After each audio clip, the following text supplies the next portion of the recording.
Alors, dans ce petit tuto, on va parler d'une petite application qui s'appelle Caption Animator, qu'on trouve dans l'Apple Store aux environs de 20 $, donc ce qui fait un peu moins de 25 €. Alors, avec cette application, l'idée, ça va être de remplacer les sous-titres, qui en termes de mise en forme sont très limités, par des vrais titrages qu'on va pouvoir paramétrer davantage. Donc pour ça, on va aller à la rubrique titrage. On va choisir dans notre exemple le petit titrage paragraphe avec un cartouche autour qu'on avait conçu dans un autre tuto. Donc je vais le poser dans la timeline. Je vais zoomer un petit peu à un endroit où il n'y a pas de titrage. On peut le mettre n'importe où, mais là je le mets là pour qu'on le voit un peu mieux. Donc je le sélectionne, j'appuie sur Q et on va d'abord le paramétrer un petit peu. Donc je vais peut-être d'abord changer la taille de la typo pour la mettre à 40. Je vais changer l'emplacement pour le mettre ici, et puis pour voir un peu mieux ce que ça va donner, je vais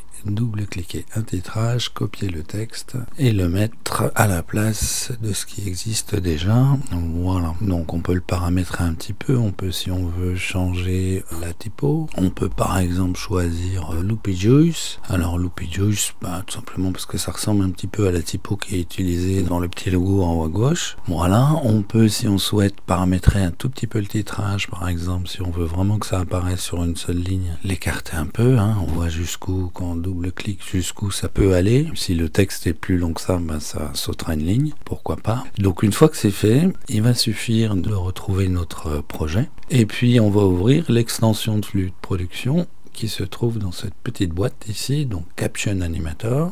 On va juste prendre le projet, le poser sur la fenêtre, et puis ici il va faire l'inventaire des titrages qui se trouvent déjà dans la timeline. Donc il en a trouvé un qui nous indique ici, on va le choisir, il est coché, et puis on va paramétrer le nombre de caractères sur infini. Donc sur infini, ça veut dire que les titrages font exactement la même longueur que les sous-titres.